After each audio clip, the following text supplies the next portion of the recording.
Welcome to this Zoom webinar. This is the third in our series of winter webinars, and thank you so much to Claire and Nikki for the time they've been putting in to planning all of these. This is, the panel, fantastic. So I haven't seen all the slides yet.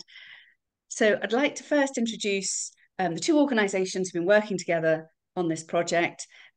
Nikki has been leading for APRS, and we're the countryside charity for Scotland. Clare has been leading for Planning Democracy, which is an organisation that has been working to help people get engaged with the planning system and to campaign for a more just planning system for Scotland. So now it's time to move on to what we're going to be talking about today. So I've got a little rundown. We're going to have Nikki's going to talk to us about what's a green belt and give an introduction to green belts and the key changes in the NPF4. Then I'm going to give a very short chat about my experiences new to this area of my walk around the green belt, what I've learned and who I've met, which will follow really nicely on to four campaigners who've been very seasoned campaigners working on green belt campaigns. And then after that, we'll have some questions. We'll have the opportunity to ask questions as well after Nikki's talk. And then I'll hand over to Claire, who'll be able to talk about Planning Democracy's work on monitoring, about how the NPF4 is working and appeals. And then we will go on to questions. So let me first then hand over to Nikki to tell us a bit about the Green Belts and the Green Belts Alliance.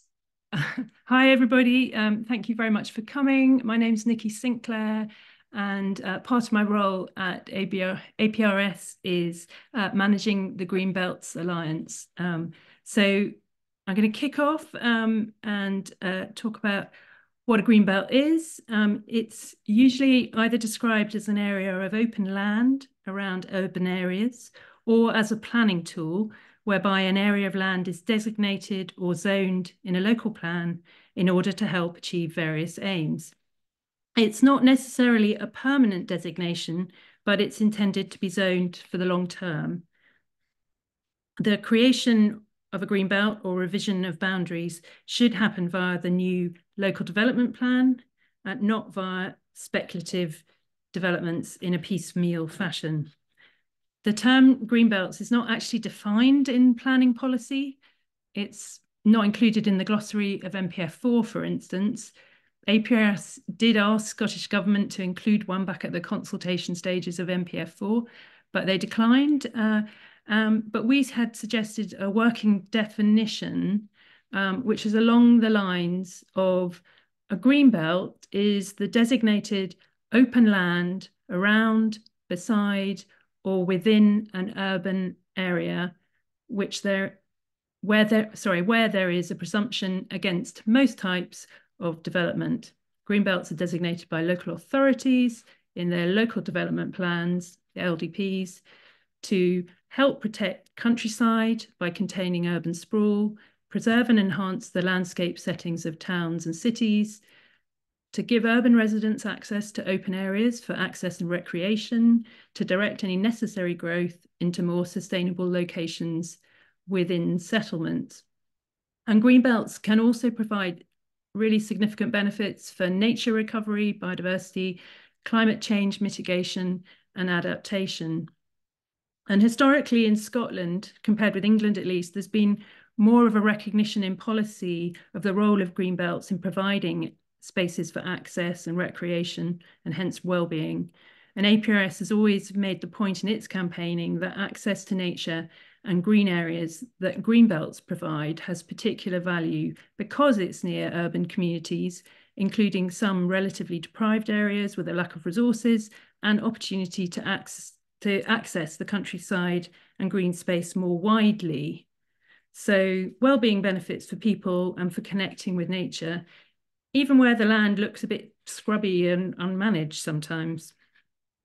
Also, the recognition that greenbelt policies, in conjunction with other policies, can help direct growth and development to more sustainable locations, including in terms of climate emissions and nature protection, has really become emphasised more recently, and certainly that's recognised in NPF4 now. APRS as an organisation has been involved in promoting green belts for many years. In 1998, we published a research report, Frames or Fragments, on the Edinburgh Green Belt. And in about 2010, we first published a Green Belts advice note for communities. Then in 2016, under the guidance of the late Duncan Campbell, who was a long-time advocate for protecting Scotland's green belts, and John Mayhew, the previous director before CAT, the APRS Greenbelts Alliance was established to bring together community groups from greenbelts across Scotland. Initially, it was a totally voluntary effort, but for the last few years, we've been fortunate enough to receive funding for 1 day a week staff time from first the Susan H. Guy Charitable Trust, then Awards for All, and some generous individual donations. And we're happy to say that in the nick of time, Patagonia have recently offered funding to keep the work going at that level for most of 2024, which is really good news. So in essence, the Alliance is a loose network of local individuals and groups from across Scotland, active in protecting their local green belts and supported a bit by APRS. So what do we focus on as the Alliance? The next slide shows the main strands of work, and I'd say that all of these inform each other. So while giving advice and support is key to what we do, it emerged quite early on from case studies and talking to Alliance members that the added value that APRS could offer was really advocacy at a national level to seek better protection for green belts where possible in policy, and thereby protecting the environment and landscape, etc. So that national policy work has included things like inputting to the process leading to the 2019 Planning Act, like getting MSPs to submit amendments. And that's actually where I first came across Planning Democracy and all Clare's work there too. We also did a big bit of work back in 2019 and 2020 based on researching cases and decisions of the Court of Session. And we became increasingly concerned about the way housing land figures were being used by speculative developers to get planning permission on unallocated land and not very sustainable sites, including Greenbelt. And this was a big loophole based around the presumption in favour of sustainable development in the then Scottish Planning Policy 2014 version. We teamed up with Planning Democracy to understand the issue and wrote to the Chief Planner about it. And it became clear the Scottish Government had concerns about this too, as soon afterwards they conducted a consultation on it. And at that point, we wrote briefings and encouraged Alliance members to respond. This was quite tricky as it was quite technical, but lots of brilliant people did respond. And Scottish planning policy was then amended in December 2020 to reflect that. So that was great. But then, unfortunately, that change was then quashed at court over a technicality of the consultation, which is really unfortunate. But the work wasn't wasted because it very much helped influence what we and others said about NPF4, and that change is now reflected in NPF4 too. We did a lot of work on NPF4. That included making a detailed submission to the Scottish Government's call for ideas, and then subsequent consultations, which went on all through COVID, really, and again supported by lots of local Greenbelt organisations who also put in comments. Other things on individual planning cases, we try to offer advice to local communities when they come to us. Very, very occasionally, when resources allow, we become directly involved in a specific case, submitting objections, but that we're really not able to do that very often. We also try generally to raise awareness of where greenbelts are and to encourage awareness of their benefits amongst decision makers and the general public. That's in the past involved things like doing opinion polling, but at the moment, Kat, the APRS director, as she said, she's going to say a bit in a minute about her Glasgow Greenbelt Walk, which has been a really good example of doing that sort of awareness raising too. So this gives you an idea of our current priorities, revising the advice note, looking at the implementation of NPF4. We're aware there's still a lot of change to come post NPF4's adoption. For instance, the Scottish Government is still to revise their housing land audit guidance for local authorities. And the recently published biodiversity planning guidance is still only in draft form, so there's a lot more to do on that sort of thing. We're currently awaiting the results of the legal challenge by some developers over the Moss End housing appeal from West Lothian, where last year the government turned down an appeal for planning permission for housing on unallocated greenfield, an unallocated greenfield site. And that case has meant that around 15 to 16 other planning appeals for housing have been sisted or paused, as the outcome might set an important precedent on how NPF4 housing policy, that's policy 16, operates, particularly in terms of the transition period before the whole tranche of new LDPs are in place. And what else? Advice topics. We're currently looking in response to quite a lot of inquiries in producing some more standard advice about energy developments. So NPF4. So after all that advocacy work, what did we end up with? Well, policy 8, which is specifically on greenbelts, gives reasonable protection against most forms of development. So a relative success, given that there was certainly lobbying at the consultation stages for a massive weakening of greenbelt policy from some quarters. The other thing that we were really pleased to see is the clear connection made with nature and climate, and that's followed through elsewhere in guidance, such as in the new guidance from Scottish Government on local development plans. There are exceptions to the presumption against development on greenbelt, and these are listed in Policy 8. But notably, there's no support in it for large-scale housing developments on greenbelts.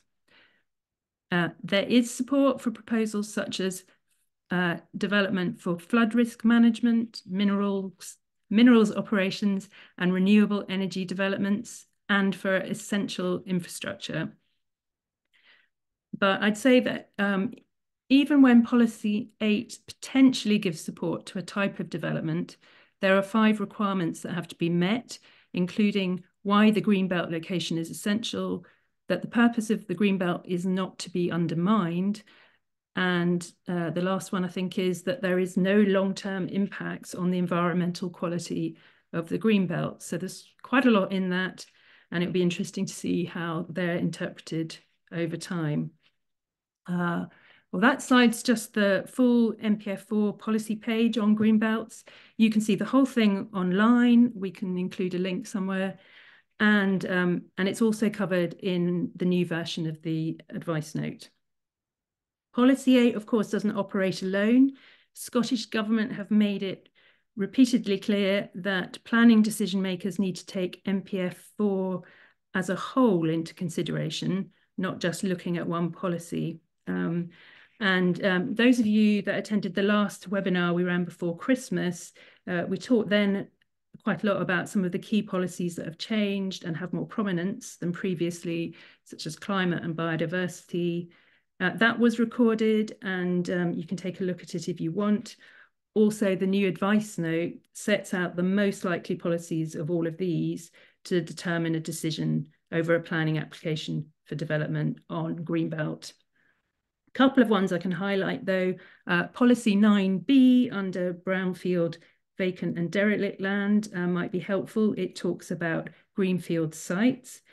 And Policy 16F in quality homes, I think it's called, is the policy that sets out the more limited circumstances than prior to NPF the more limited circumstances than prior to NPF4 where new homes on unallocated land might be allowed. But there is more of that in the new advice note too. And I think the next slide is about the advice note. The last version of the advice note on greenbelts dates from, I think, about 2012, and it was really massively out of date. So I'm really happy that we have a refreshed version in a working draft form now available on the APRS website. It reflects changes to the planning system, NPF4, and has more of a nod to climate, biodiversity, and well-being. It also has more of an emphasis on the role of local development plans, because if they are only being updated every 10 years, the areas that are zoned for greenbelts and the areas that are allocated for housing or other development has a longer consequence and impact, especially if, as promised, the system is more plan-led in future. So the new advice note, it covers things like what is a greenbelt, what do they do and not do, where are they and how to check that, how they operate in the planning system, what local communities can do to protect the local greenbelt within the planning system. It also gives a bit of detail about the new LDP process, and there's a brief note on new housing and how local authorities can adjust only in an upwards direction the housing land targets set out in NPF4. Those are called the Matler figures, and that will impact on the amount of land allocated for housing in local development plans, which in turn could have a knock-on effect on greenbelt boundaries. I could say more about the Matler and housing land, but we don't really have time. So I think we'll have to do a Greenbelt Alliance update about it sometime soon.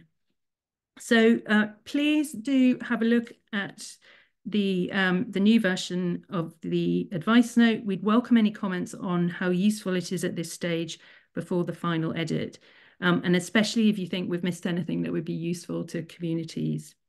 And then finally, for me, if you aren't already signed up for Greenbelt Alliance email updates and would like to be, we'd be delighted if you did. You can either find the link to do that on the APRS website or use the QR code that Barry's cleverly put on this slide if you're handy with your smartphone. So that should be a shortcut. And yes, we'll look forward to being in touch. And I think in a second, we might have time for some questions. Hopefully I haven't gone on. Thank you, Nikki. Thank you very, very much. And thank you to Barry for doing those brilliant slides with the mock-ups of our documents into people's hands. That's amazing. So I'm going to work through a few of the questions that came in beforehand. We're going to do 5 minutes now, and we'll pick up questions again after Claire's talk and then at the end. And as I said, if we haven't answered any, we'll try and do that by email. So we've got one here from Susan Smith. Does the strategy apply to urban green space as well as greenbelt? Well, the strategy, NPF4 applies over the whole of Scotland. Greenbelt policy would only apply to areas specifically designated or zoned as greenbelt in the most recent LDP for a particular area. So in Edinburgh, for instance, the adopted LDP has the big areas of urban green space like Holyrood Park and Alton Seat designated as greenbelt, but that could change when the LDP for an area is reviewed, as I think happened in the Aberdeen City LDP when St Fittick's Park was removed from greenbelt, but Adrian might say more about that later. The other thing that can happen is a local authority can use its own local designation instead of greenbelt. So in the adopted West Lothian LDP, they use countryside belt instead and say something like it's analogous to greenbelt.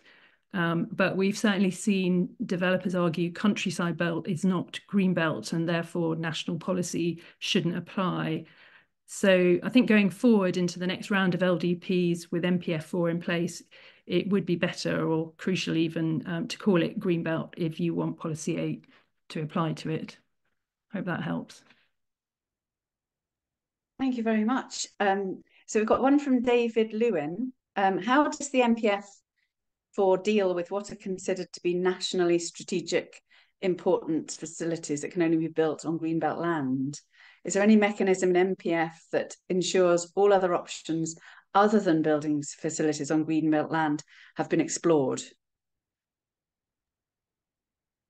Okay. Well, specifically on greenbelt areas in NPF4, Policy 8, two of the exceptions to the presumption against development are essential infrastructure and renewable energy developments. So there's a definition of essential infrastructure in NPF4.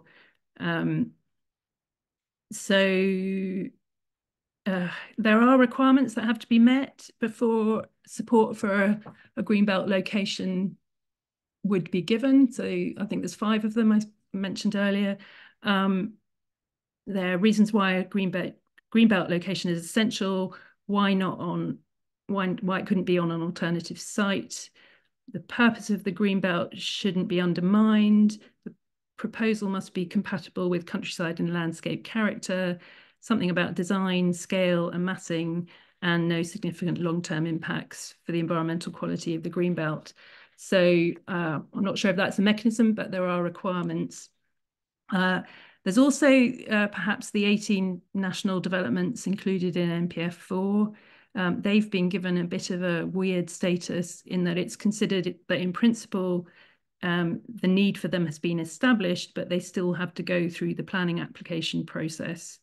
So if the proposed location for one of them was still greenbelt at the time of the application, then the decision maker should presumably take all relevant NPF4 policies into consideration.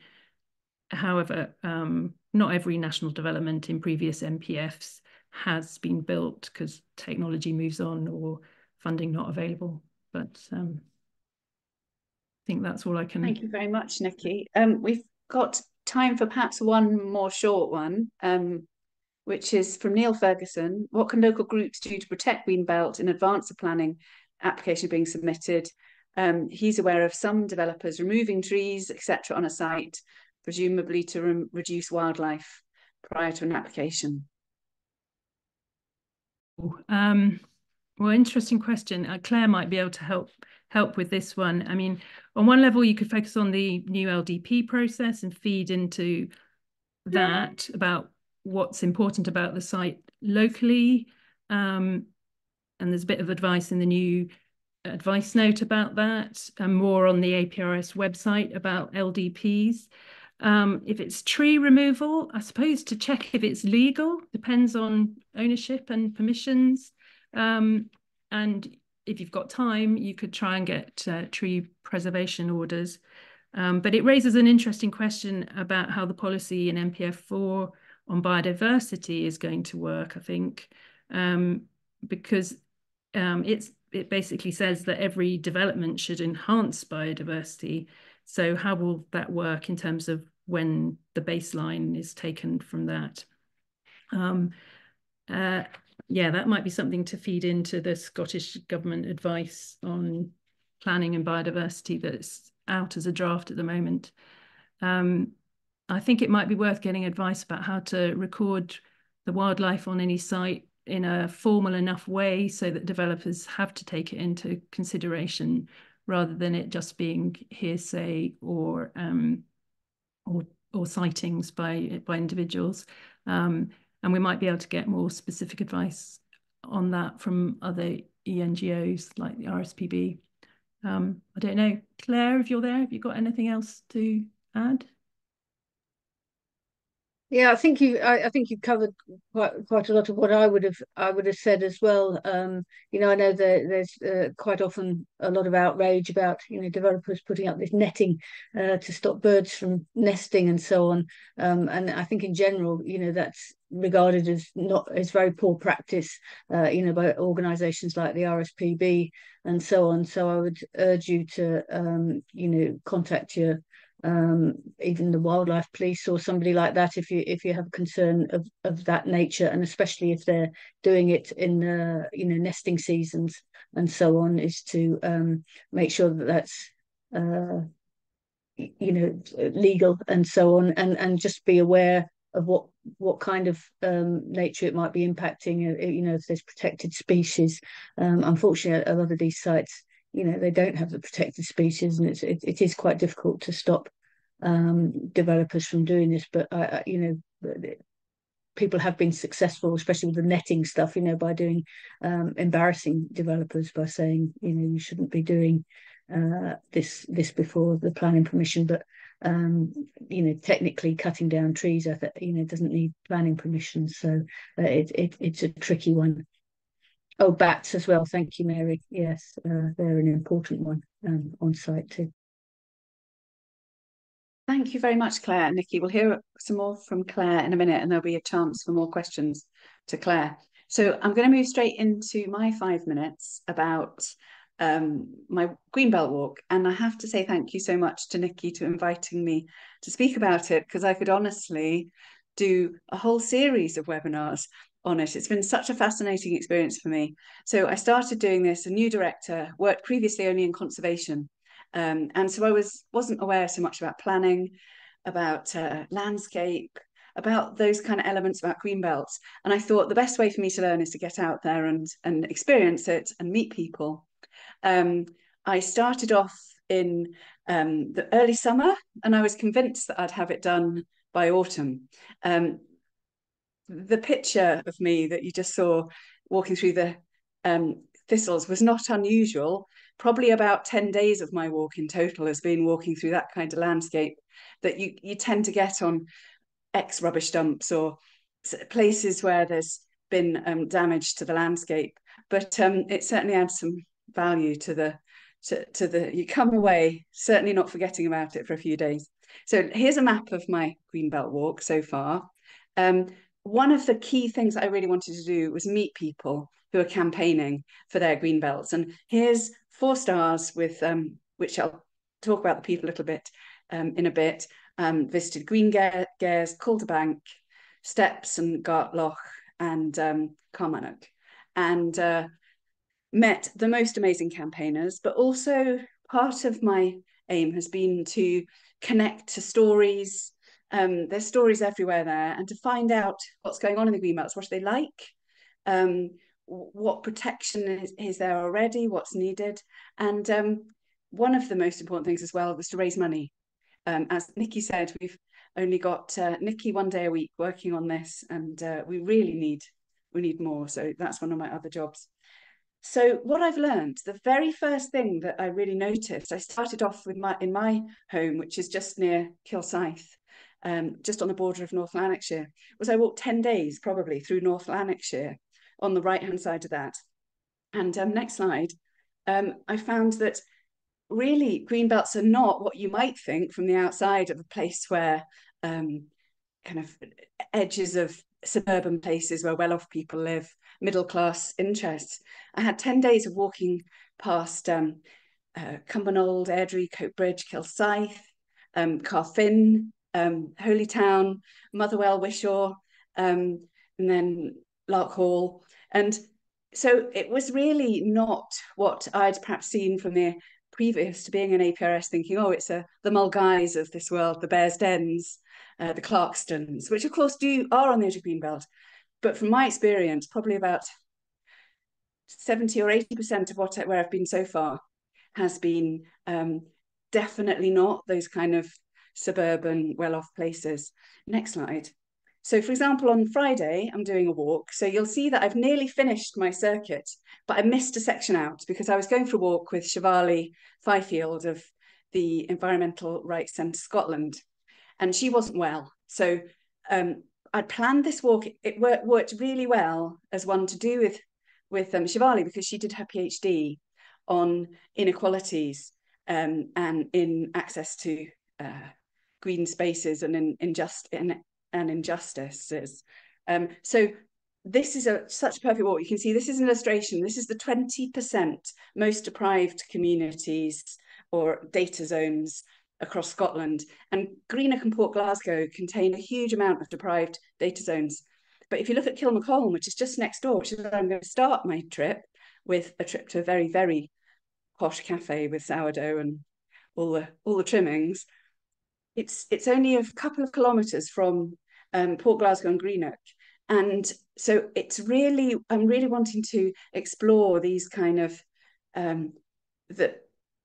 the differences you see between places that are well off, green belts which are close to places where people are well off, and green belts that are close to places that are not. So next slide. I can't even remember what it is. So I think this is the next things that I've learned. Yes, so things that I've learned, there are lots of challenges in terms of navigation and in terms of access. So just to start quickly, 2 examples. On the right, you can see on the map, it looks like a farm track. Now I was navigating from a 1995 Ordnance Survey map that I happen to have in my collection, and that was labelled a B road. But you can see this picture of Jamie standing on what is evidently neither a farm track nor a B road. So and then this is Jill, who is my colleague from a friend and a person who works at in public health. And I was there to talk about, she does her research on inequalities of access to quality food and green spaces. And she was such a good companion, because you can see from the map, it looks like there's a footpath and a footbridge, which is I was expecting to see. And it turns out that it was just a river that we had to walk down. There was no footpath or anything, which I suppose now looking back, it shouldn't have been a surprise, because it's in one of the most deprived parts of Scotland. It's just a few hundred metres from Overtown, and I can't remember what the name is. It's got a very strange name. Gaukthrappel, which is in the 1% most deprived neighbourhoods of Scotland. And what I've discovered is that there aren't paths near where poor people live. They just can't find them. So next slide. But fortunately, Jill said, Jill had been lost in the jungle in Malaysia for 4 days. And she said this very much reminded her of that experience. But what I found is that wherever you are, people find a way to get into their local countryside. So you can see that in Wishaw, this bit had been fenced off. We were wanting to get into Greenhead Moss. We just looked out, there's a little path, and we popped down the side of the houses and got in, because that's where local walkers, local dog walkers, joggers are accessing the countryside. On the left, Carfin, someone had actually sawn a piece of this fence out and reaffixed it on hinges in the corner of this play area that took you out to this beautiful hedgerow, an area of countryside, because people are just not content with having these kind of barren places and no access to the countryside. Next slide. And then I also saw examples of infrastructure that people had added themselves. You can see this in Newmains, which is near to Wishaw as well. You can see that somebody's put a gate in here, and they've actually added steps and things. And this has been cut into a local kind of piece of sort of nondescript woodland, but it takes you down to the river. And on the left, you can see a very wet daughter of mine climbing over a stile is evidently homemade. So next slide. So I discovered that people just find their ways to the countryside, whatever infrastructure is provided. Core paths often don't exist. Here's 2 examples on the map where core paths just didn't exist at all. Next slide. But sometimes, and this is in Renton near Dumbarton, not only did a core path exist on the ground, they'd put in a huge amount of infrastructure to help you access it. So even though these developers were building an industrial estate, you can see that the greenbelt gets very tiny there. And these are all the best bits of the greenbelt walk, where you can only walk down a 50-metre section. So you have to work out how to get there and how to get across it, how to get across this dual carriageway, the river, the railway, and then get to this section. But when I got there, there were gates all the way through, 4 sets of gates. So sometimes these core paths are respected and are built into obviously planning conditions for this industrial development. Next slide. Oh, I can't remember what's on the next slide. There we are. And very near to the end now, the quality of the path absolutely depends on where you live. The one on the left, Green Gares, what is called one of the most blighted villages in Scotland. It's surrounded by ex-open cast mines, landfills, an incinerator is planned right on their doorstep. And then on the right, Helensburgh, where I just walked. I haven't had to climb over a barbed wire fence for so long. I haven't had to walk through a field of thistles and brambles for so long, because Helensburgh has got the most amazing network of paths. And I really feel this is something that we could work on as an organisation, looking at access and quality of green space in the green belt for people, to make sure that everyone's got equal access to good quality green space near to where they live.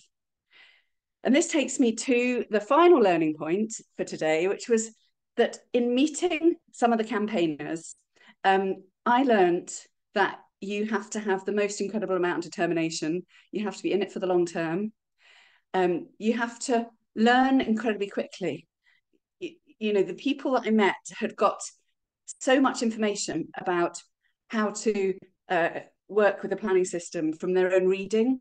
We went to visit Isabel Kelly with Danny Garavelli, the journalist, and she wrote an article in the Herald, and she produced folders of documents that she'd been reading through, of evidence, of maps. These people are putting aside their personal lives, their family lives, work lives, sacrificing a huge amount to protect their local areas. And I've been really struck by this, and I'm really pleased that there's so many people here, because I know this Zoom call is full of people like Robert and Anne and Isabel. And what I'm trying to do is document some of the stories on our website. And I've written up Robert's, Isabel's was written up already by Danny.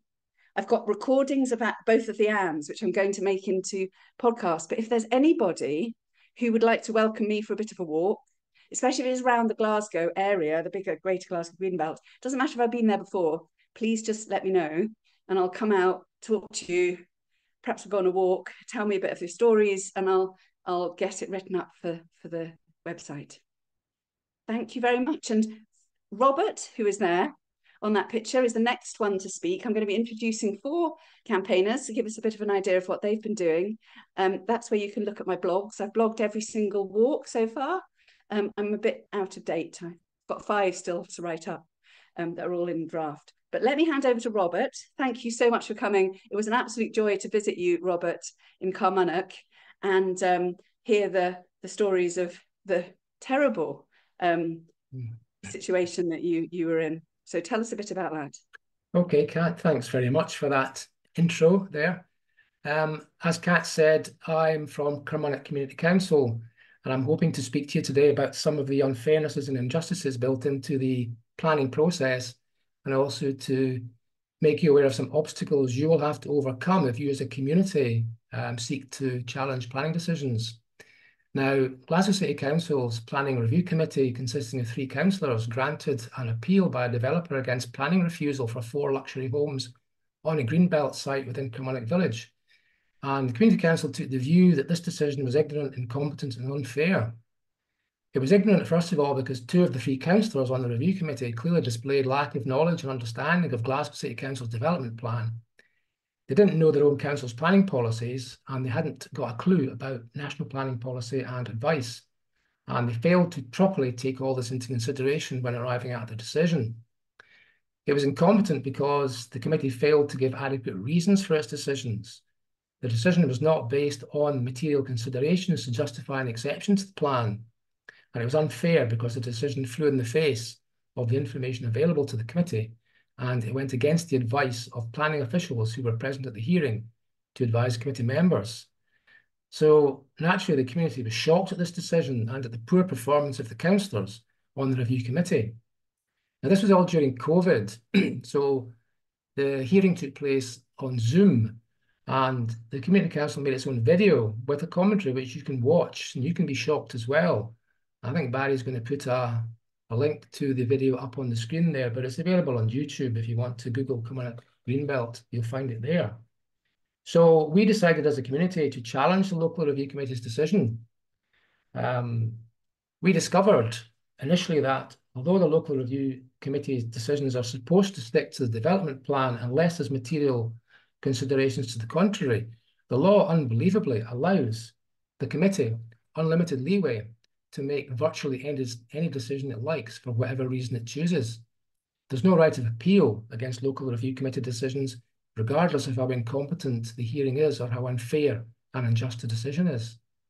So as a first step, we sought some advice. We approached ECRS, Planning Democracy, Planning Aid Scotland. We had a solicitor called John Watchman, who we've used before, an expert in planning law, and he gave us great advice, but wasn't able to take on our case. The next step was we took some action. We had a media campaign. We sought formal legal advice, and we started to raise funds to pay for it all. Now, a wee word of advice to you is, first of all, look at pre-existing skills in your local community. We had a journalist who runs his own media company who masterminded our media campaign. We had a QC, or KC now, who gave off-the-record legal advice, and we had a solicitor who facilitated our submission of our memorial to council for our legal advice. So you'll very often find within your local community you have people who you can use. The media campaign was very successful. We had several articles in the Herald, Scotsman, Glasgow Times, some national newspaper coverage. We had features on Reporting Scotland, STV News, interviews on Radio Clyde. We were mentioned in a debate in the Scottish Parliament, and we had the support of several MSPs. Now, this all put huge pressure on Glasgow City Council, and the aim was really to embarrass the council about this committee decision, because we felt that might assist our case. One of our failings was we failed to really utilise social media to any great extent. We had a Twitter account, but we never really got the hang of it. And that may be down to some of the age profile of the members of our group, and perhaps if we'd been able to recruit some younger people, we could have used Twitter or X a bit more effectively, because we were aware that Glasgow City Council are enthralled to Twitter and they hang on every tweet, so it would have been good to have utilised that a bit better. In terms of legal advice, we paid for a legal opinion from council. The only route to challenge a decision of the local review committee is through the courts, and you have 28 days to lodge your appeal. And our route was a judicial review, which we started in the court session, and we got just within the 28-day time limit. In terms of fundraising, we had a local appeal, we had a crowdfunder, and I have to really thank Planning Democracy and Clare for facilitating the video. And again, I think Barry's put a link up to it there somewhere on the screen, but again, you can find it on YouTube if you search for Kilmarnock Greenbelt. We didn't raise as much as we thought. The issue failed to get national traction, and that was a bit of a shame because we were limited in the funds that we had. We couldn't raise much locally because during COVID we weren't allowed to have face-to-face meetings, and we couldn't stage events for people to attend. So that kind of hampered our fundraising a bit. But we raised a total of £12,000. We spent about £9,000, and the balance went into Community Council's Greenbelt Fund, and that will help us to challenge the next bit of stupidity from Glasgow City Council. So a bit of advice for you is to, if you have a community who are potentially facing something like this, is have a bit of cash put aside, because that'll help to start off your campaign if you plan to oppose it. In terms of our successes, we had 3 major successes. Our media campaign got a huge amount of exposure, and our case was highlighted, but also we were able to highlight the inadequacy and unfairness of planning legislation and perhaps raise the profile of that issue. And the second success was to embarrass Glasgow City Council to the extent that it announced in December 2021 that it was not going to defend our appeal. This was a huge success because our legal counsel informed us that he'd never before had a case where a decision maker had refused to defend a challenge to its decision in court. So that was pretty remarkable. And Glasgow City Council thirdly announced it was going to reform the local review committee procedures to make them fairer and hopefully prevent injustices like ours from happening in the future. And just lastly, the developer did lodge a challenge to our court session appeal, so there would have to be a hearing, and legal action has to be taken in the names of the office bearers of the Community Council. That's the chair, the vice chair and treasurer. So the 3 of us would be personally liable for all legal costs, ours and the opposition's legal costs. And we were not confident of bringing in enough money to cover the eventual costs if we were to lose in the court of session. And that would be something in the region of £75,000. So we had no option but to withdraw from court action just before Christmas 2021. So We had some successes, but ultimately we weren't able to stop the development going ahead. So that's just a few insights from our perspective. So I hope you find what I've said useful. And if you have any questions, I'll be happy to answer anything that comes up. Thank you, Robert. What we'll do is we'll do all the talks from the campaigners and then we'll open for a couple of questions. I'm going to hand over to Inga Bullen now. She's been campaigning in Blair Forkey, Bridge of Allen. Inga, welcome. Hello. Yeah. Can you hear me? No? Yeah? Yes, Yeah? yes, we hear you. You can hear me. Yes, I can't see me, but never mind. Okay, so I've been involved in some campaigns locally since 2012. They're very much team efforts, but the first one and the big one was Park of Keir, which was a 110-hectare site covering a really prominent part of the green belt between Bridge of Allen and Dunblane. The proposal was initially for 100 houses and a tennis and golf centre. This was later changed to 19 luxury houses, 6 indoor tennis courts, outdoor courts, a gym, cafe, tennis museum, golf centre, country park, and a 50-bed hotel. The proposal was fronted by sports personalities, and it was supposed to be providing affordable and accessible sport to attract wider participation. Our group had formed after an earlier planning application on the land. We acted separately from the 2 community councils, but we worked closely with them. And one benefit of our independent group was that we could be a little less formal and we could use social media to air the criticisms of the developer's claims. The developer was certainly using social media. They were using the sports personality as an attempt to win support locally and nationally for the development, which was conditional on his gaining planning for housing.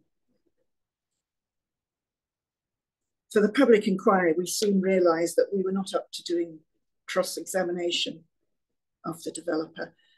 We found a QC with planning experience who was prepared to take on our case at a reduced rate. We hurriedly had to raise thousands of pounds. At the inquiry itself, the council had an advocate and Dunblane Community Council represented themselves as they had a very proficient planning person.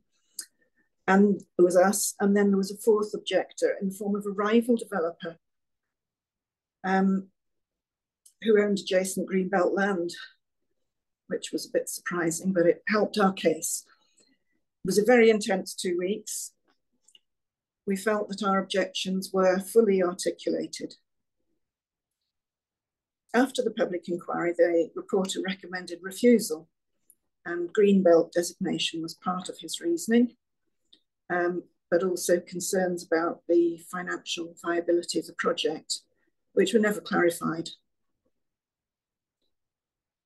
This decision was overruled by Scottish ministers, and then the applicant had to negotiate conditions with Stirling Council in order that the project would meet the claimed affordability and accessibility of the sports.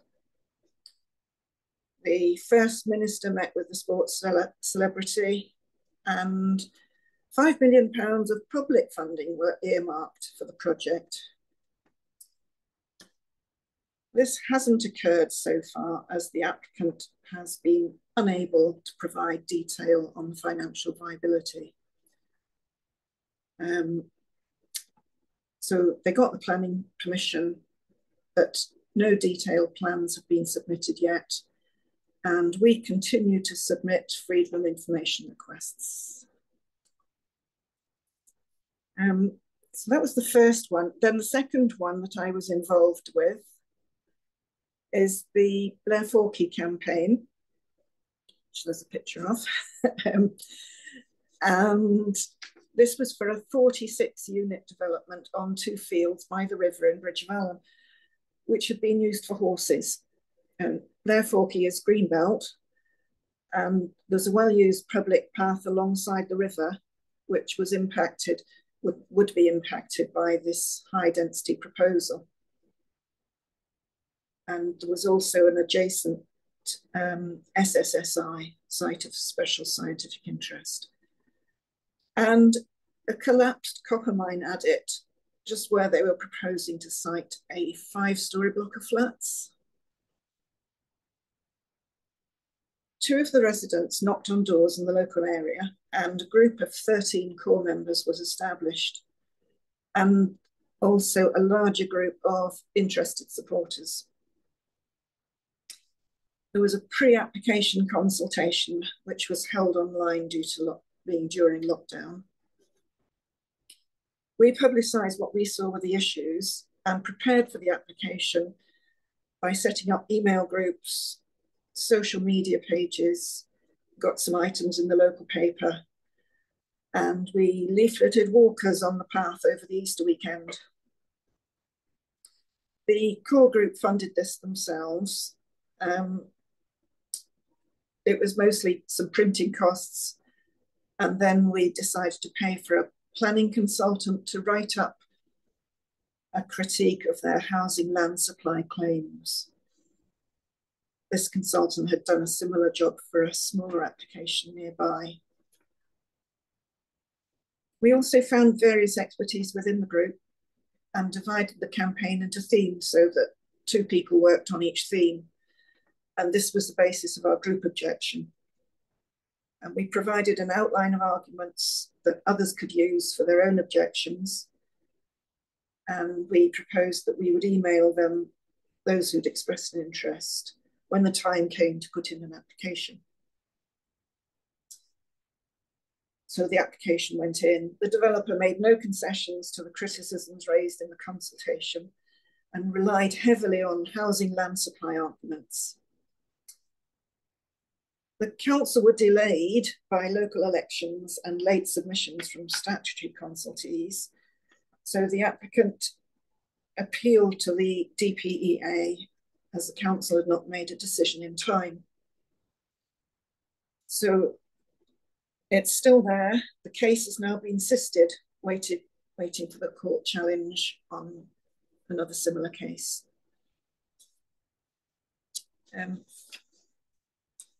I found planning democracy really helpful in putting our planning issues into a context, the wider context.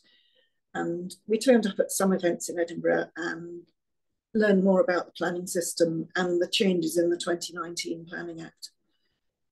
And the APRS Greenbelts Alliance was also very helpful in the second campaign.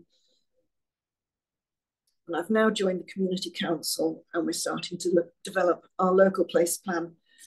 I can see that both these sites, if they're not already developed, will be put forward to remove their Greenbelt designation in the next LDP.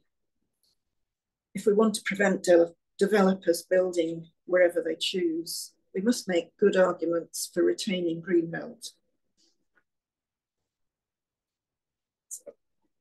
Thank you very much, Inga. What we'll do is we'll move on to the next talk and then we'll come back. If anyone's got any questions, please post them in the chat. The next speaker is Adrian Crofton, who comes from Torry and St Fittick's Park, and I have to also thank Planning Democracy and especially Clare for all of the contacts that she has in these areas. So some of these people who are speaking have been in contact with us, but actually the most of them is with Clare. So go ahead, Adrian. Thank you for joining us. Hi, thank you. So I think I've got 5 minutes, so I'll rattle on through. So this picture here is quite useful. So Torry. Sorry, I'm a GP who works in Torry. I don't actually live there myself, but I spend most of my week there. So this photograph here is of St Fittick's Park, and the community of Torry is about 10,000 people, and there it is on the right of the park. Now, you can see that the housing immediately adjacent to the park, this is an area, SIMD 1, so poorest 10% of the population. And you can see the park itself is a pretty diverse, biodiverse green space. You can see there's areas of grassland, of areas for kids to play in. There's also mixed woodlands there. There's wetlands. So it's a tremendous asset to have right on your doorstep.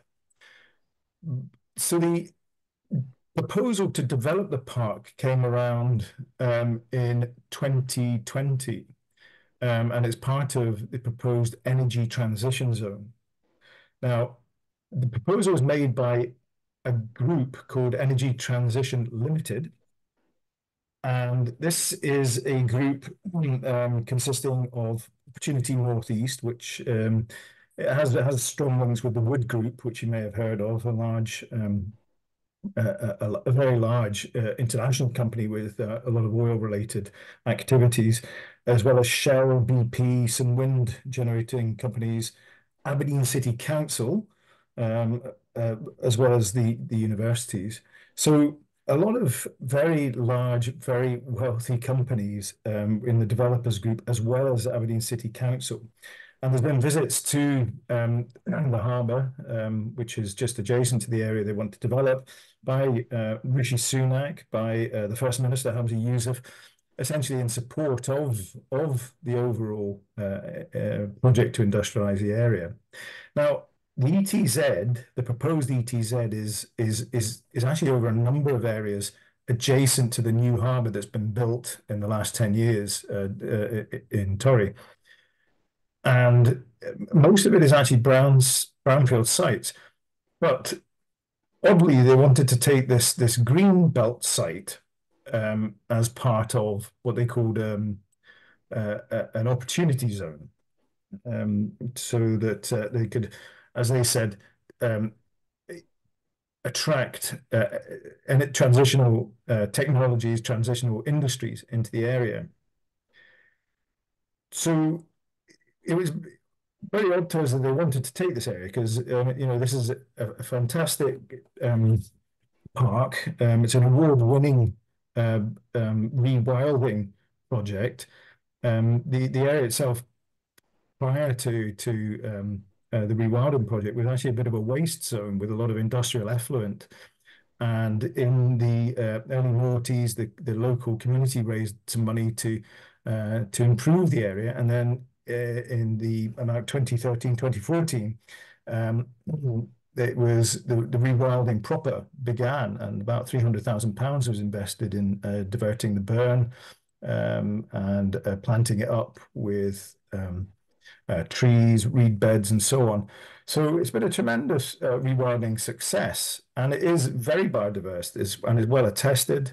There's about 217 different bird species been noted in the area, including 10 red list species, 9 amber. So it's well documented. This is a biodiverse area. It's very accessible to the local community, which is the most deprived in the north of Scotland. So it's really hard to see, this fulfills all the criteria that Nikki was talking about earlier about what Greenbelt is for. So we were really puzzled why the developers were so keen to have this bit of space. But the developers recognized that they needed it to be moved from the designation had to be redesignated from Greenbelt to an opportunity zone. And there's a lot of concern around how that process happened. I was surprised, somebody new to the whole issue of planning, that this was just a decision made by one person, the local reporter.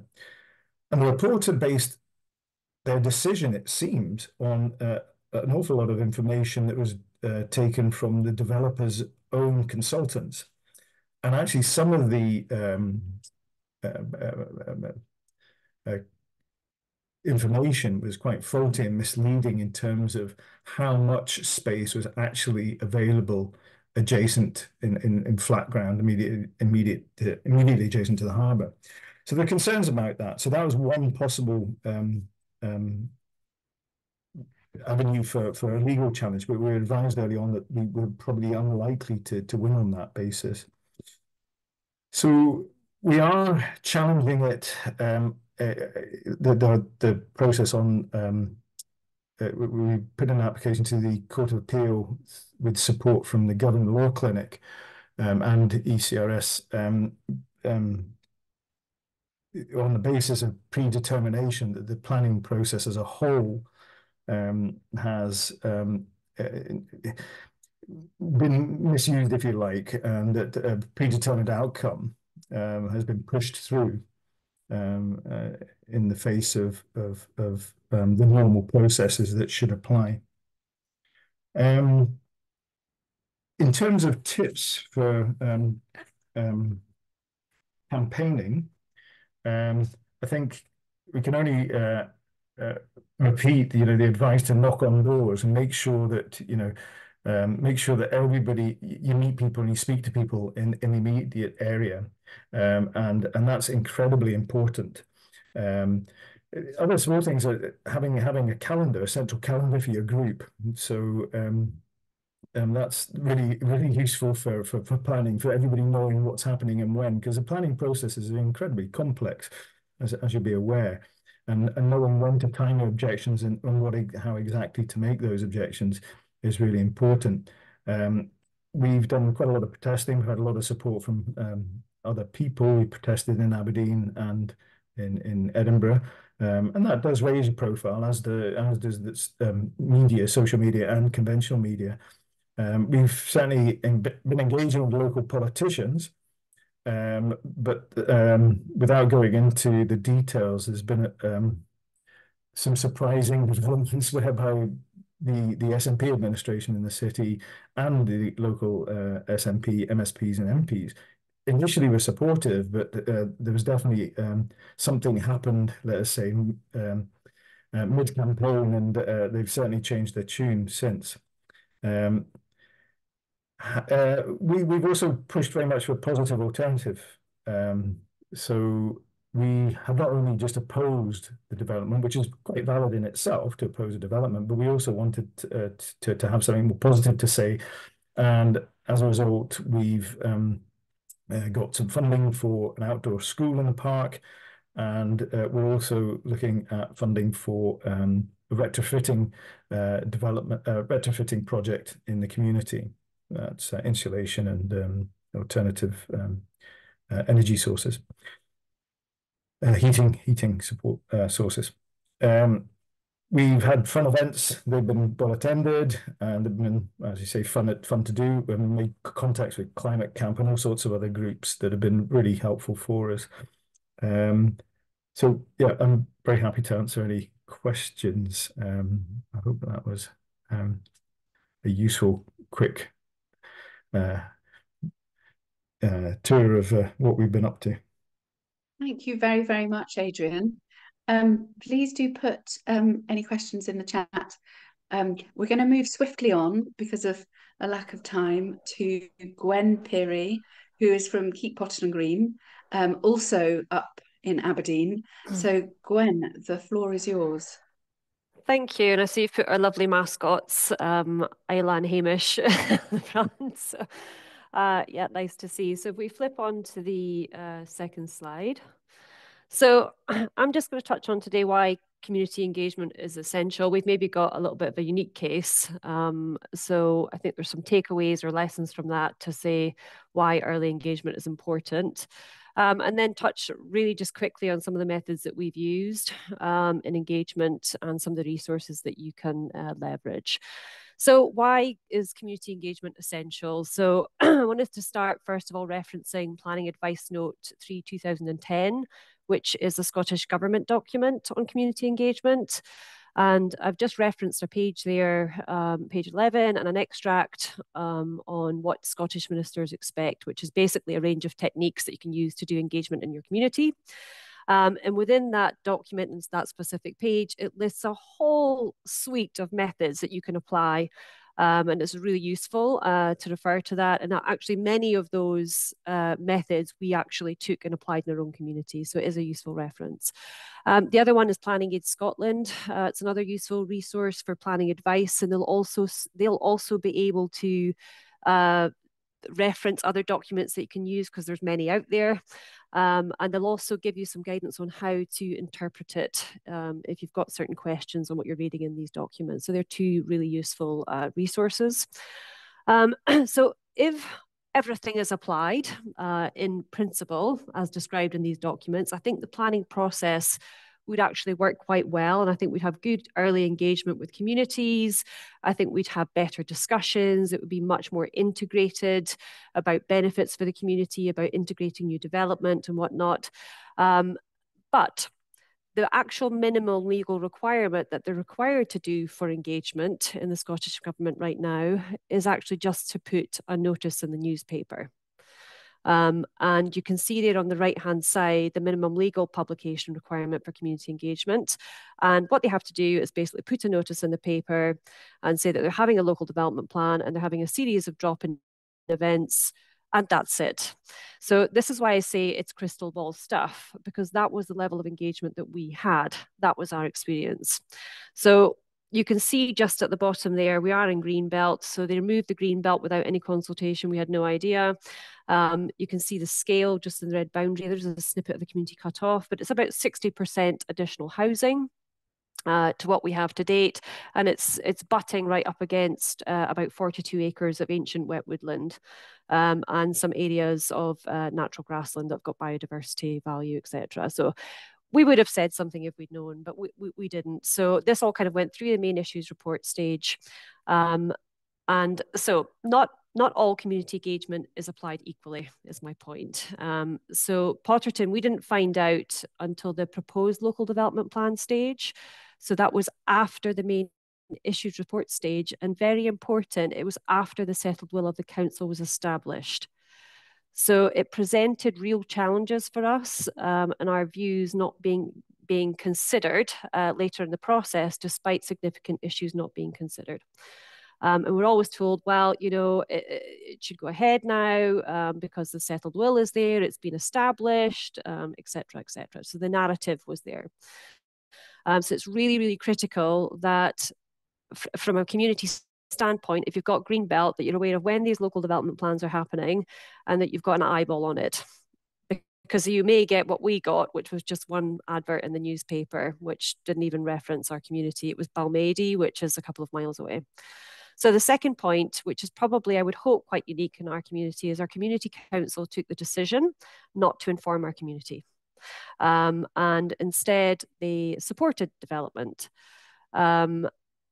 Basically, what happened when we were then notified at the proposed local development plan stage, the community responded en masse. And that was put forward, those representations were put forward to the DEPA. But the DEPA decided to take the view of the community council rather than the mass objection from the community, stating that the community council is representative of the community, therefore their view that supported development was what would be put forward or accepted.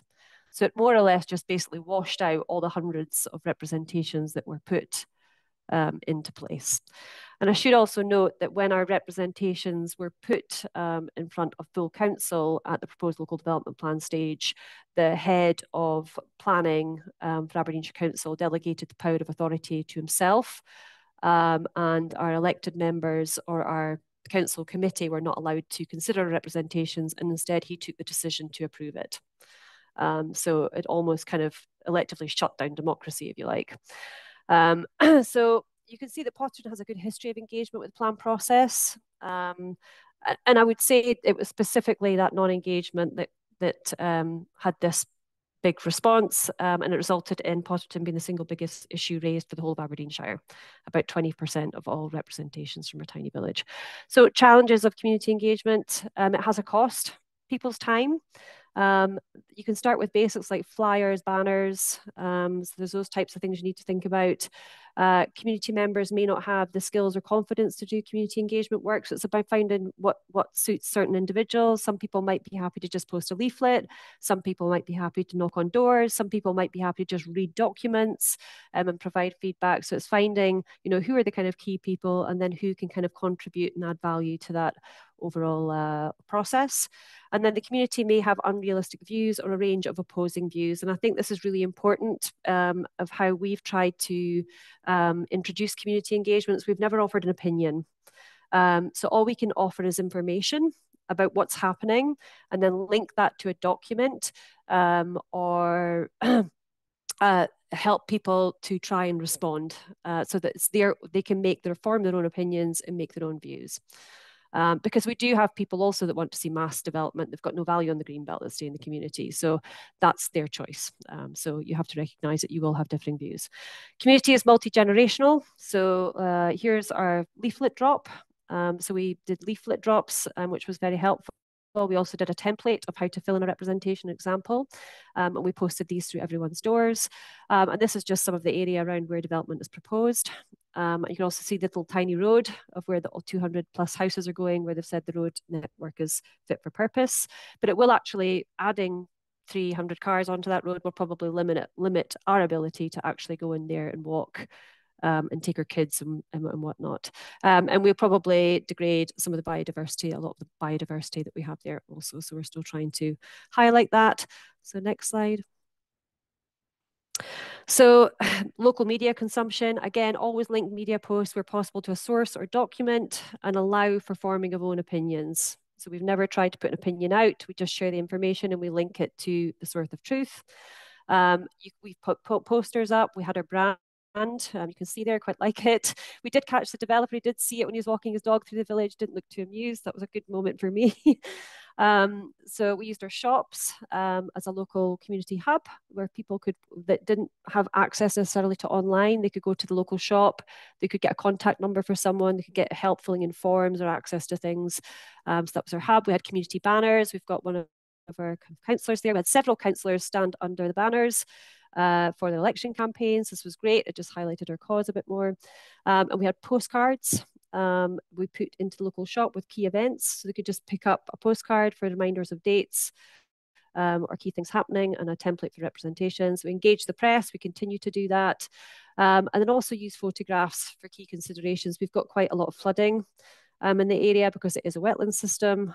Again, just making sure that all these things are recorded so could be used later. Next slide.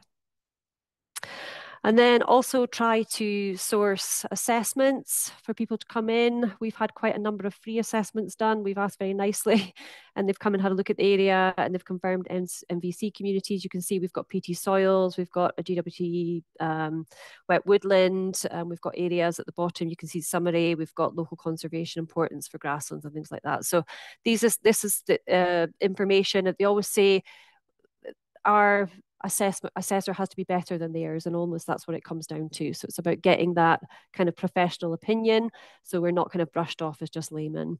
And then we've got significant road safety issues because we're about a track and a half road. We've got accidents and whatnot. Developers said roads are fit for purpose, so our MSPs engage them where you can. Here's our MSP. She's writing to the chief exec about the issues on the roads. And then also always turn up. So we always turn up to committee meetings. We again, a bit of a crystal ball to find out when they're happening, but we always turn up and we always have someone talk or put a view over in our committee meetings. And we share that. We'll take the little snips out of the hours-long meetings. Sometimes we're sitting waiting for 2 hours plus to talk.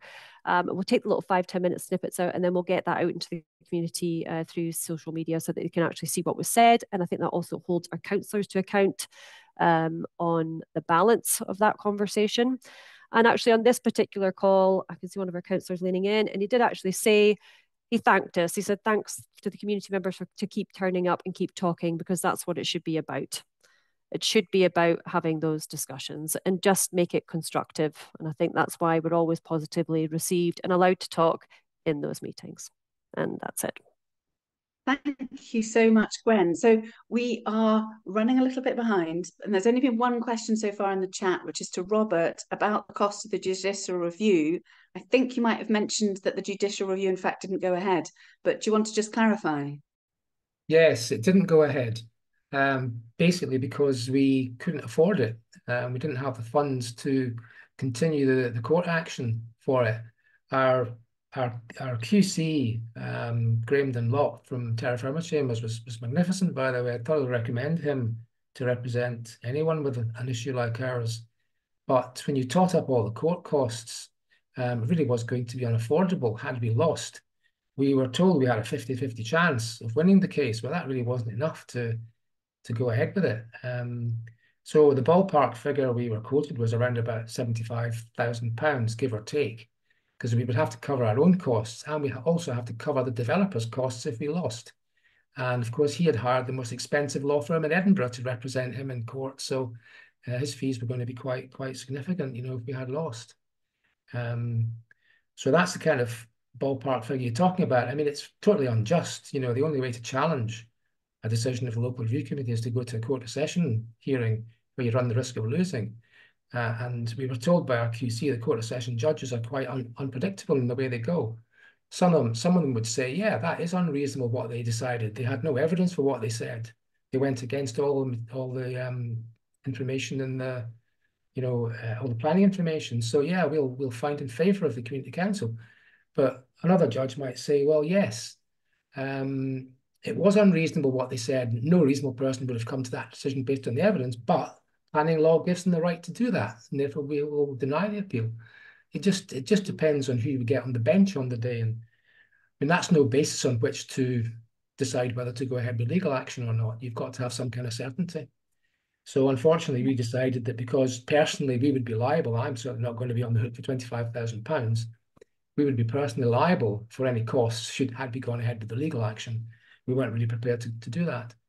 And unfortunately, the local community, I mean, we said to people, are there 75 of you out there who are prepared to pledge £1,000? No. Are there, you know, 150 of you out there who are prepared to pledge £500? No. Well, we've got a few takers there. Are there 300 of you prepared to pledge, you know, £250? We just didn't get enough people prepared to come forward and give us the cash we needed to go ahead with it. So regrettably, we had to withdraw.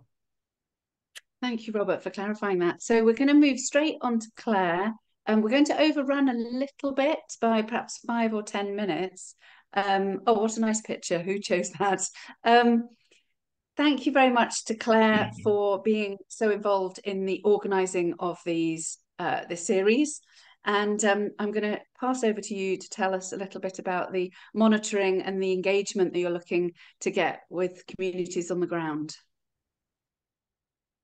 Thanks, Kat. Really inspired by all the talks from Kat's brilliant Greenbelt Walk, which is so inspiring, and all you campaigners. The reason I've managed to do 15 years of planning democracy is because of people like you. You give me energy, and it's amazing what people get up to and how they try to well, the lengths that you have to go to is extraordinary in my opinion, but there you go. So I'm just going to quickly go into the research data. This is on our website actually in a blog. I think Barry will put the link in the chat, but we decided to look at some housing appeals last year, and they were related to a sort of 31-month period between June and 2020 and December 2022. And the reason we chose that date was because that came after one of these court cases that Nikki was talking about. So for reasons of brevity, I won't go into that again, but you can read about it. But that was one of these court cases that really led to the developers being able to exploit sort of a loophole in the planning policy and the weakness in the planning policy. And they were therefore taking a lot of appeals through the Department of Planning and Environmental Appeals, and challenging on grounds of housing land supply or a shortfall in the housing land supply, as Nikki was explaining earlier. So So we thought Nikki and I were seeing a lot of this going on, and we were thinking, well, what is that?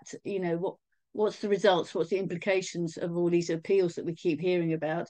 So we decided to look at all the data, and what we found from this period was that 48% of appeals were actually, these are all appeals on houses of over 10 housing, applications with over 10 houses in them.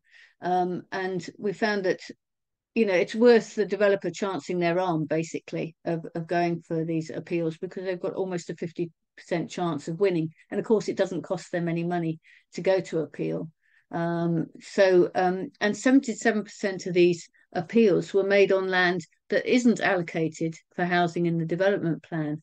And nearly a third of those were being approved. So the implications of that roughly 2,270 houses were going to be built on unallocated sites. Now, presumably, those sites were not being allocated in the local development plan for housing because they were considered unsuitable.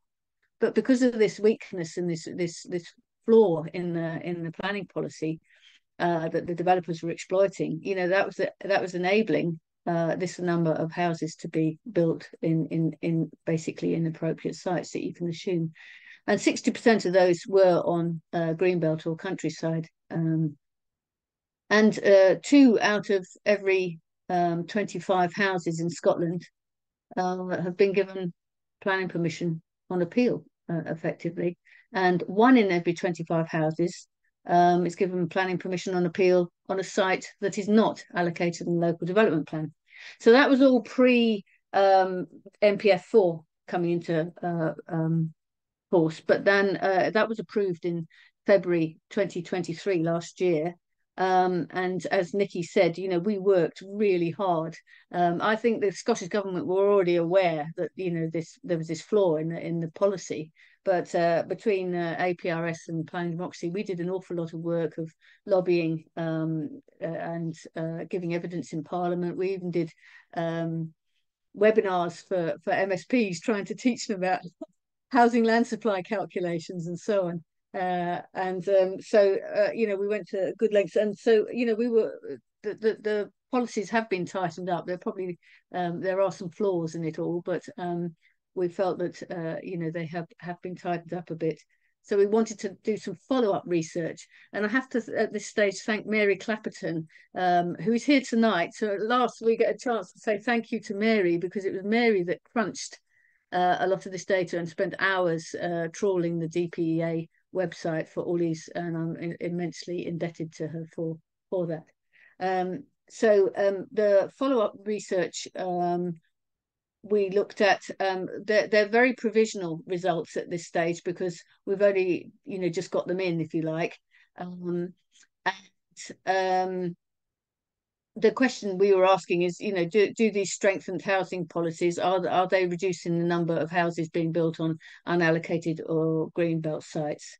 And if what other policies are now having an influence? Could I have the next slide, please, Barry? Thank you. We looked at the appeals pre-NPF4, which was only a couple of months. That was only January and February last year.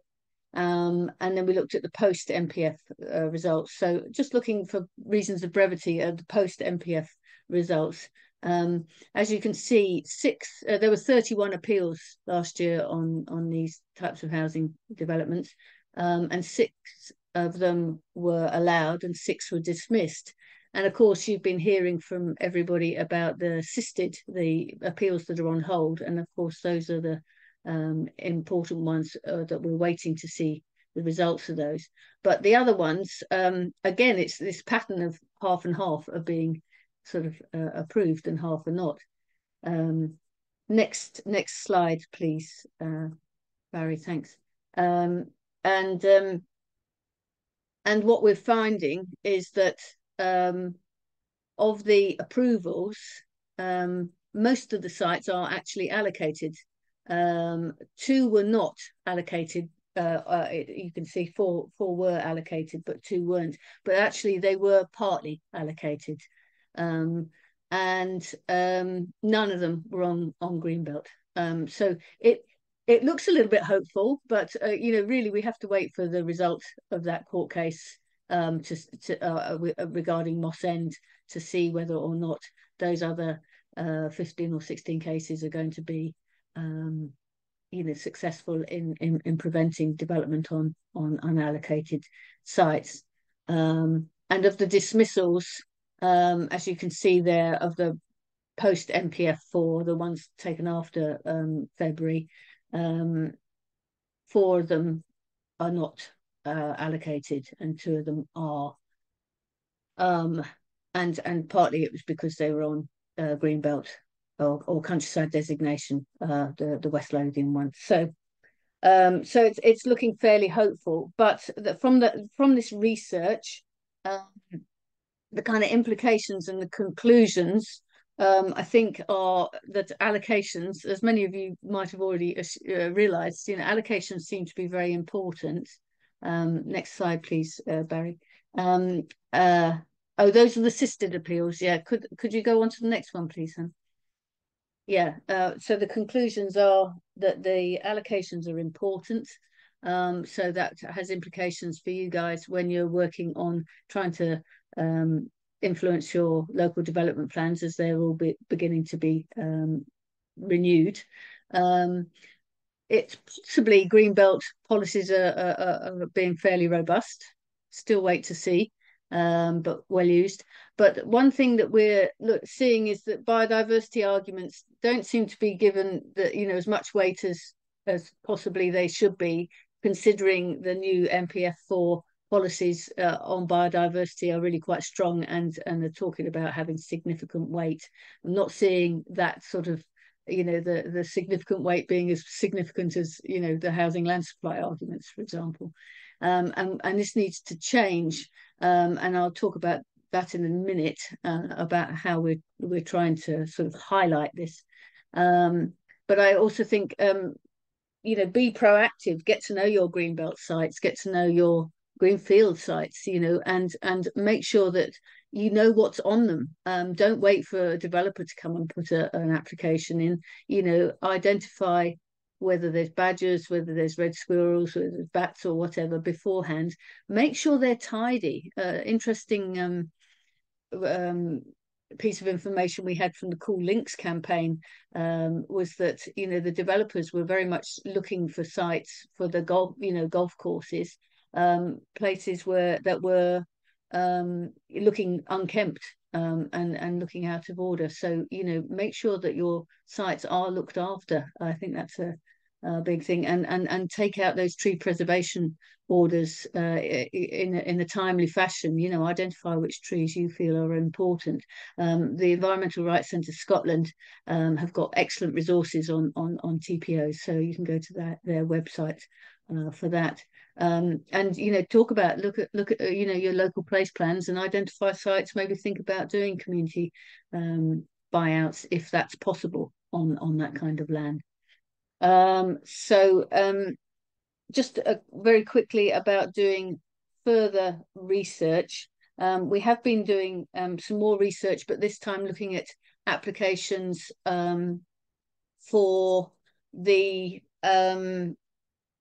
that are made at local authorities, at local authority level, and we are looking to see how effective the biodiversity policies are being used, these new biodiversity policies for NPF4. And we've got 12 fantastic, wonderful volunteers trawling through hundreds of planning applications from 11 local authorities. Some of them are here tonight. Big thank you to you guys for helping us with that. And those results, and some people are going to be explaining some cases, for example, Cool Links and so on, are going to come to our parliamentary event on the 20th of February. And that event is there to say, is NPF4 working for people and planet? Are these policies resulting in change? We've got a good NPF4. is it working? And the results of this kind of research and trawling through all these applications is really, really interesting and very, very helpful to us. But we're also looking for case studies, and I'm also happy to have people come along and be part of that event to try to lobby the MSPs that will be there. We'll also have the Scottish Government there and a few others as well. So it's a good time to be speaking about this sort of stuff. So that's on February the 20th, and it's an evening in-person event at the Parliament. And of course I've forgotten to mention about those sistered appeals, but I think everybody knows about those sistered appeals, which is the appeals that we're awaiting. And of course, if it's a favourable judgment for us, then hopefully there's, unallocated sites will be better protected. If it's not a favourable result, well, we'll have to see what they say and what happens. But it might be that we're relying then on conditions to protect what green space you have, and we might have to have a whole session on how to ensure conditions are properly enforced, and how you can ensure the things are in perpetuity, not just immediately. So thank you very much for the opportunity to say all about that. Thank you so much, Claire, for that. Now, if you've got a bit of patience for 4 more minutes until we wrap up, or 5 minutes, there's one question, or there was a few questions came in about energy infrastructure, and I'd just really like to touch on that because it seems to be a bit of an issue that lots of people are coming up against. So I'm going to kind of read a bit of a synthesis of the questions out, and then perhaps, Claire, if you wouldn't mind starting, and then if there's anything else you'd like to say, Nikki, just jump in on that. Okay, let me find the question. Here we are. Right, so there were 3 questions. Rosie asking whether solar and storage proposals on a greenbelt site where a housing proposal was previously refused is likely to be approved. Pauline was asking if policy 5B is insurmountable with regard to fighting plans for large-scale solar power plant in an inappropriate site. And Nikki is asking for tips about objecting to proposals for battery storage on greenbelt.